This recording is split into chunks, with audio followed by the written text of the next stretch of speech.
So you picked your class, hold on to your ass, it's gonna get crass cause race, part of the role you can play. Some sentient clay, a he, she, or they. A beast who gets real snarly, a regular dude named Charlie. If homebrew is free, a big talking tree. Welcome to a crap guide to D&D.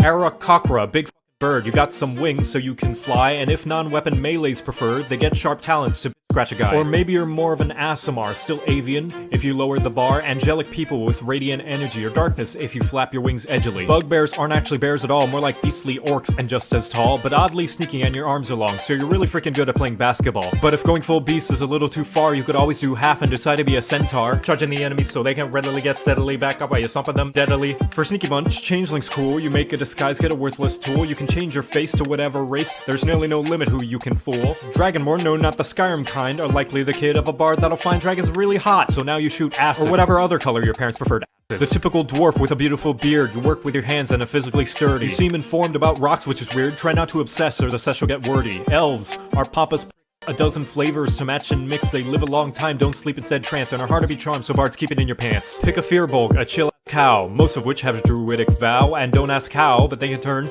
invisible, which is a big concern. Genasi, elemental genie bastards, one of 4 elements that they have mastered in some way, lets them do cool shit like waterbend or have a fire-breathing armpit. Githyanki and Githzerai, elves that look like they wanna die, all they're about is how they clash, been around 40 years and their lore's still trash. Short stack, gnome, happy short folk who are smart and wise and cunning and know how to crack in the good camouflage, be it sneaking or magic or cool roguish montage. Whack is the goblin, small size hits hard on your noggin. Their nimbleness makes it hard to keep pace, they'll hide and bide, quick slide and hit your face. Muscles are in, though I have bias, so the hottest IMO is Goliath. They're 8 feet tall, have steel for their and can shrug off damage like one-man riots. Half-elves, the mutts and mules of D&D, extra points to spend on 2 abilities and skills out the it's the best of both races, and backstories usually come from stupid places. Half-orc, like I said, muscles are in, you're a ruthless brute who fights to win, your crits get crits and you can terrify, and if you feel like it, you can say no when you die. If your luck is nasty, the halfling's good, you re-roll ones and win like you should, and you're hard to scare, so go party with a dragon, and you can slip through if it's angry off the flag. And humans get a little bit of everything, they lack gimmicks or special flair or any zing, and are all around average, you know how it is, and the perfect pick if you're boring.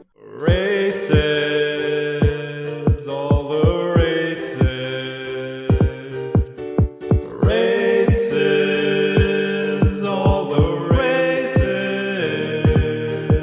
There's plenty to choose from, too many, so come witness the list of this guide to all of the races.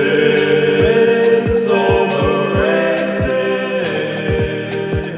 Hobgoblin. They trust in a code, be it God or communism or giant toad, they're a prideful so whenever you fail, the more watch you retry means you go beast mode. If you're an edgy avian, Kenku sneaky, agile and crafty and can easily lie. They can mimic voices to be a bit cheeky, too bad they get bullied because they can't fly. The kobold is a mischievous one, they hate bright light and there's often more than one. They can trick dumb fools and steal their jewels, but ganging up together can be pretty fun. Guess it's scaly hours cause lizard folk have sticks up their ass and can't take a joke. They can bite and craft and stay a while underwater and have hard scales to block cannon fodder. Loxodon are straight up elephants, they're large size and thick hide make them dense. Got trunks to smell and are wise and mostly merry, but piss one off and you'll see they're damn scary. Wanna breathe underwater? Lokatha is a fish, a straight up fish, literally just a fish. Your armor starts high and get tons of resistance. Stay dry and you die, you're still just a fish. Big beastly bull is a minotaur, got horns to charge if you run pretty far, make 'em their pants while you're at it.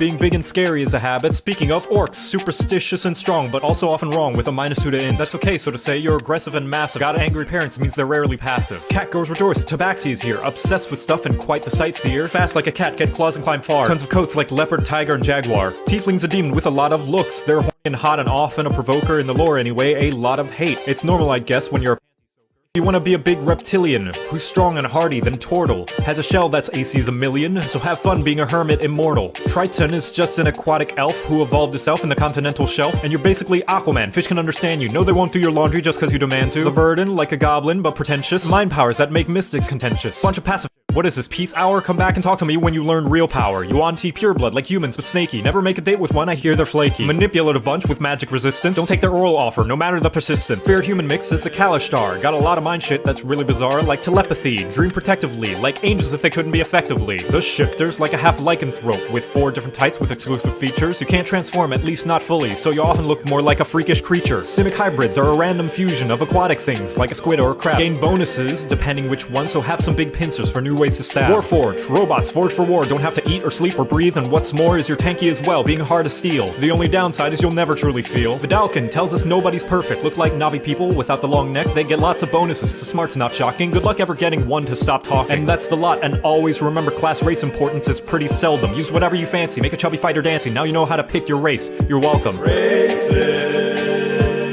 all the races. Races, all the races. There's plenty to choose from, too many, so come witness the list of this guide to all of